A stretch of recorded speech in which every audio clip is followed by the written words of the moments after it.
एक और दर्शक हमारे साथ हैं, डॉक्टर जय शर्मा ने हमें कॉल किया है। शर्मा जी, सवाल कर सकते हैं आप। जी डॉक्टर साहब नमस्कार। जी आदा। डॉक्टर साहब मेरी ये प्रॉब्लम है कि मुझे हमेशा बॉडी पेन रहता है, हमेशा बॉडी में दर्द रहता है जी। और जैसे घुटनों में है उसमें भी प्रॉब्लम रहती है, इलाज भी बहुत अच्छा करवाया जी। एज बता दीजिए अपनी। सर मेरी 39 एज है। बहुत कम उम्र में आपको ये परेशानी शुरू हुई। अच्छा देखिए, ज़रा सा संयम रखना। यूनानी एक ऐसा इलाज है जो 8-10 दिन के बाद फ़ायदा शुरू करता है। जैसे अभी एक फ़ोन आया था तो उन्होंने 8 दिन दवा खाई और कह रहे हैं कोई फ़ायदा नहीं हुआ। तो आपको 2-3 महीने इलाज करना है, ये याद रखें। और 8-10 दिन कुछ शिकायत ना करें, चाहे आपको पहले ही फ़ायदा हो जाए। किसी किसी को पहले भी फ़ायदा शुरू हो जाता है, लेकिन मैं कहता हूँ 8-10 दिन मुझसे कुछ ना कहें। तो एक गोंद आता है, गोंद सियाह, काला गोंद कहते हैं, ये असली ले लीजिए। आधा ग्राम सुबह शाम खाइए। और अगर 1 महीने में भी फ़ायदा हो जाए तो 2-3-4 महीने खाएं। या फिर capsule tea care, T for tiger, सुबह शाम पानी के साथ, दूध के साथ, जूस के साथ, जैसे आपके हालात हैं आप ले लीजिए। लेकिन 8-10 दिन सब्र करना, मुझसे कुछ मत कहना।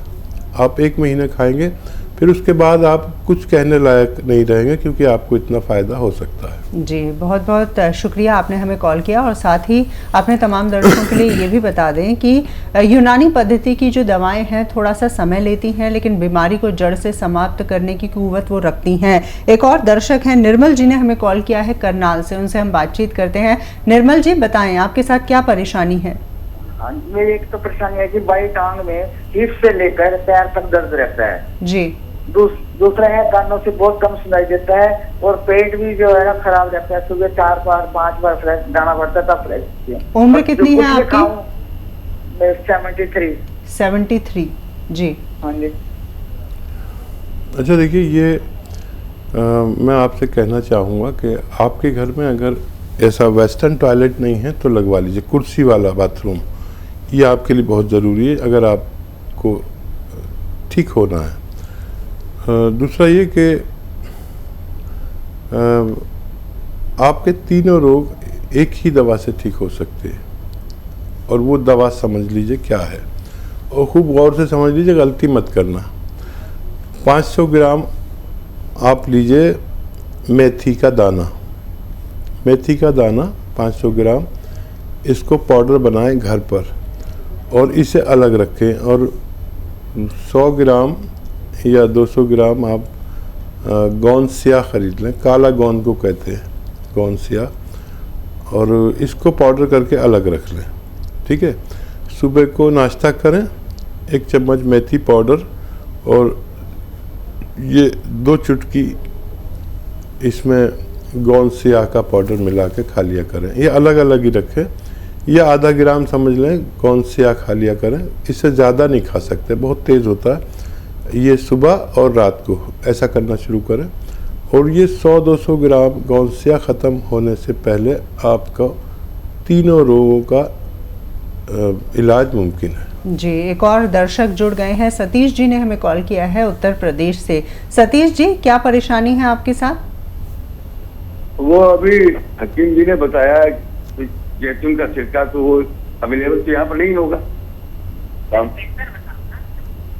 ठीक है, तो देखिए, जैतून का सिरका बड़े दुकानदार रखते हैं, जो हिंदुस्तान के बड़े दुकानदार हैं वो रखते हैं। या फिर कहीं भी नहीं मिले तो हमारे हेल्पलाइन नंबर से भी आप मदद मांग सकते हैं। कहाँ मिलेगा, कितने का मिलेगा, कैसे मिलेगा, आपकी हमारी सेवा भी ले सकते हैं आप इस बारे में। और लेकिन मिल जाएगा, मुश्किल से मिलता है, बहुत डिमांड होती है इसकी। बड़े दुकानदारों के पास मिलेगा, या हमारी हेल्पलाइन नंबर से मदद ले सकते हैं। जी हाँ, वाकई में तो आप हमें कॉल कर सकते हैं और जैसे कि लगातार जानकारी कार्यक्रम के दौरान भी हम बताते हैं कि अगर आपकी कोई परेशानी है, कोई दवा को लेकर क्वेश्चन है, तो आप हमारे हेल्पलाइन नंबर पे कॉल भी कर सकते हैं। ओम प्रकाश जी इस वक्त हमारे साथ जुड़ गए हैं। उनकी परेशानी क्या है, किस तरह की बीमारी से वो जूझ रही हैं, आइए जान लेते हैं। ओम प्रकाश जी बताइए। हाँ सर, मेरे बच्चे को जी 6-7 साल का है, वो पेशाब हो जाता है। अब ठीक। कई तरह से बिस्तर में पेशाब करता है, ठीक है। अच्छा देखिए, कुछ परसेंट बच्चे बिस्तर में पेशाब करते हैं और इसमें टाइम बहुत लगता है। आपको मैं 2 चीज़ें बताता हूँ। देखिए, अखरोट लें और छिला बना लें। अखरोट लीजिए आप, बंद अखरोट, और अपने हाथ से तोड़ के रोज़ाना 2 अखरोट और 10 किशमिश बच्चे को रोज़ खिलाया करिए रात को सोते समय। या फिर माजून अखरोट प्राश आती है, एक दवा माजून अखरोट प्राश, वो भी आधा चम्मच खिला सकते हैं दिन में 2 बार। तो इससे भी फ़ायदा मुमकिन, लेकिन काफ़ी वक्त लगता है, आपको थोड़ा धैर्य रखना पड़ेगा। जी, अमूमन कितनी उम्र तक ऐसे बच्चे होते हैं जो कि बिस्तर गीला करते हैं? देखिए 0.50% बच्चे हैं ऐसे जो 7 साल तक पेशाब करते हैं जी। और 99% बच्चे तो पेशाब करते ही नहीं। 0.99% बच्चे 14-15 साल तक भी पेशाब कर देते हैं। और उनकी परवरिश पर बात है, किस तरह से परवरिश की है। कभी कभी परवरिश की गलती से भी पेशाब हो जाता है जी। अगर बच्चा डरपोक हो और मतलब आँख तो खुल गई उसकी पेशाब के लिए, लेकिन वो आँखें नहीं खोलता, मम्मी से नहीं कहता, तो डर की वजह से भी पेशाब निकल जाता है। जी, जेंडर का भी कोई फ़र्क होता है कि ज़्यादातर बच्चियां जो होती हैं वो ज़्यादा बिस्तर गीला करती हैं या जो बच्चे होते हैं वो ज़्यादा गीला करते हैं? इस तरह का भी कुछ जेंडर की समस्या है क्या इसमें? नहीं, ज़्यादातर तो नर बच्चे बिस्तर गीला करते हैं, बालक। और लड़कियां में ये रोग बहुत कम पाया जाता है, होता है लेकिन बहुत कम पाया जाता है। जी, वाकई में। एक और दर्शक हमारे साथ जुड़ गए हैं, उनसे हम बातचीत करते हैं, चर्चा को जारी रखेंगे। हेलो, नमस्कार जी, नाम बताएं। जी, स्वागत है कार्यक्रम में, सवाल कर सकते हैं आप। हेलो, सवाल करें। पूछूं? जी पूछिए। हेलो, सवाल करें, प्रश्न करें आप। मेरे पाँव के आपके पाँव में नस फूल जाती है, तली हुई हरा काला दिखता है नस, पाँव का नस। जी, उम्र कितनी है आपकी? 55। 55। और नसें फूल जाती हैं पैरों की? हाँ, पैरों के नस काला काला दिखता है पूरा जी। ये हरा दिखता है। हेलो, ठीक है, मैं समझ गया। देखिए, अब मेहनत कुछ कम कर दीजिए, जब तक इलाज चले वज़न नहीं उठाएं और वेस्टर्न टॉयलेट का यूज़ करें। वेस्टर्न टॉयलेट मतलब कुर्सी वाला, और या तो कैप्सूल टी फॉर टाइगर सुबह शाम खाएं, खाने के बाद दूध, पानी या जूस से, जैसे आपके हालात हों, या फिर गोंद स्याह अगर असली मिल जाता है तो 100 ग्राम खरीद लें, और आधा ग्राम सुबह शाम खाने के बाद पानी से, बगैर चर्बी के दूध से या जूस से लेना आपके लिए फ़ायदेमंद हो सकता है। जी, हकीम साहब, ये बात कही जाती है कि नस अगर दब जाए तो उसे दोबारा से उसकी स्थिति में लाना काफ़ी मुश्किल हो जाता है। थोड़ा इस विषय में बताएं आप हमें। देखिए, हमारी क्योंकि इस कदर नसें हैं, जैसे आपको बताया था कि इतनी नसें हैं इंसान के जिस्म में कि पूरी दुनिया पर लिपेटे जा सके। जी। तो रगें ही रगें हैं, और दिमाग तो पूरा रगों से ही भरा हुआ है, नसों से भरा हुआ। तो ये सब दबी ही रहती हैं। जैसे आप बैठे हैं तो आपकी हज़ारों लाखों नसें दबी हुई हैं, और मेरी भी दबी हुई हैं जी। जो हिप से होकर गुजर रही हैं। तो नसों का काम तो दबना है, लेकिन आपने देखा होगा कि कुछ लोग बैठते हैं तो उनके पैर सुन्न हो जाते हैं, बिल्कुल। और तो कुछ लोग बैठते हैं तो उनके पैर सुन्न नहीं होते। वजह यह है कि नसों में ताकत नहीं होती, स्ट्रेंथ नहीं होती, और नसों को स्ट्रेंथ चाहिए। नसों का काम तो दबना है। अगर मैंने अपने हाथ यहाँ पर रखा हुआ है तो आपकी हाथों की सैकड़ों नसें यहाँ दब रही हैं।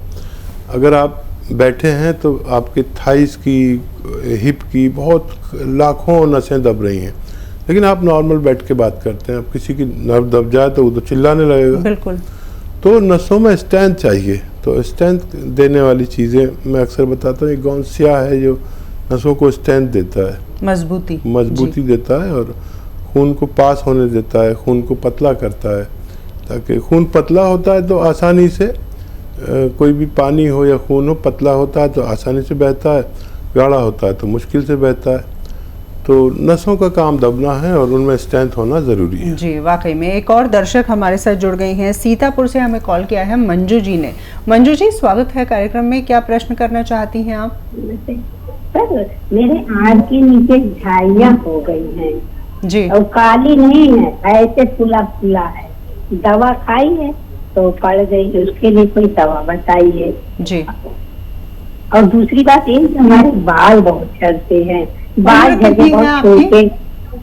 हमारी 45 साल। बाल झड़ते हैं, झाइयाँ हो गई हैं, दो समस्याएं हैं। हाँ हाँ। अच्छा, देखिए, आँख के नीचे अगर फूला फूला यहाँ पर लगे किसी को, ये दोनों आँखों के नीचे फूला फूला आप कह रही हैं, तो अगर फूला फूला है तो आप ब्लड प्रेशर ज़रूर चेक कराएं। जिसके भी आँख के नीचे फूला फूला हो उसको ब्लड प्रेशर की शिकायत हो सकती है। और अगर सिर्फ झाइयाँ हैं जैसे आप कह रही हैं, तो इसका इलाज बहुत आसान है। झाइयों का इलाज, ये जो आपका गोंद मोरिंगा सफ़ेद आता है, गोंद मोरिंगा सफ़ेद वाला लेना, लाल मत लीजिएगा, लाल वाला नकली होता है। गोंद मोरिंगा सफ़ेद आधा ग्राम लें और एक नारियल पानी में मिला के रोज़ पी लिया करें। आपके बालों पर भी बाहर आ जाएगी और आपके ये परेशानी भी ठीक होना मुमकिन है। जी, एक और दर्शक हैं, वेद प्रकाश शर्मा जी ने हमें कॉल किया है। वेद जी, अपना सवाल आप कर सकते हैं। जी, मैं जैसे दवाई मंगवाया था दर्द के लिए, कमर, जी। पीठ, गर्दन और कंधा में दर्द रहता है जी। और दाहिना हाथ में झंझनाहट रहती है। उम्र कितनी है आपकी वेद प्रकाश जी? 69 ईयर्स। 69 ईयर्स। जी। हाँ, तो उसके लिए मैं दवा मंगवाया था गोंसिया, 1 महीना से खा रहा हूँ। जी। तो अभी तक कोई फायदा नजर नहीं आया। और पेट की गड़बड़ी था, उसके लिए मैं जब जैतून का सिरका भी मंगवाया। जी। तो मेरा सवाल था कि जैसे जैतून का सिरका दर्द के कारण मैं ले सकता हूँ कि नहीं ले सकता हूँ गोंसिया के साथ? जी। अच्छा, पहले तो ये बताइए कि आप 1 महीने से दवा खा रहे हैं, आपका दर्द बढ़ा था क्या? आपका दर्द बढ़ा था क्या? हाँ हाँ, बढ़ा है। बढ़ा है? हाँ हाँ। अच्छा, आपके पास ये वेस्टर्न टॉयलेट है, ये ऐसा कुर्सी वाला? आप मेरी बात का जवाब दीजिए। है, बहुत अच्छा, बहुत अच्छा। अच्छा, वो दवा छूट गई आपकी, जो दर्द की दवा पहले खाते थे या खाते हैं अभी? दर्द की दवा तो अभी चल रहा है, 150 ग्राम मंगवाया था मैंने। नहीं, जो इंग्लिश दवा खाते थे वो अभी खाते हैं आप? अंग्रेजी दवा नहीं खा रहा हूँ, आप ही खा रहा हूँ। ठीक है, ठीक है। कभी ज़रूरत पड़े तो वो भी ले सकते हैं। और जिसने भी, जो भी ये दवा इस्तेमाल करता है, उसको अंग्रेज़ी दवा की ज़रूरत पड़े तो ले सकते हैं। होता क्या है कि हमारी अंग्रेज़ी दवा छूट जाती है और उससे फिर छूट गई तो समझ लीजिए फ़ायदा है। अगर आपने अंग्रेज़ी दवा नहीं खाई और यही खा रहे हैं तो हो सकता है बढ़ावा हो दर्द, लेकिन वो अंग्रेज़ी दवा का असर कम हो गया। कभी ज़रूरत पड़े तो ले भी सकते हैं, लेकिन अगर वो छूट गई है तो ये फ़ायदा है। लेकिन जितना भी आपने गोंद लिया है, ये ख़त्म होने से पहले आपका ठीक होना मुमकिन है। सब्र ऐसे ही करें, फ़ायदा है आपको। अंग्रेज़ी दवा छूट चुकी है आपकी। और वो आपने सवाल किया कि आप वो सिरका ले सकते हैं कि नहीं। अगर आपको ज़रूरत है तो आप ले सकते हैं।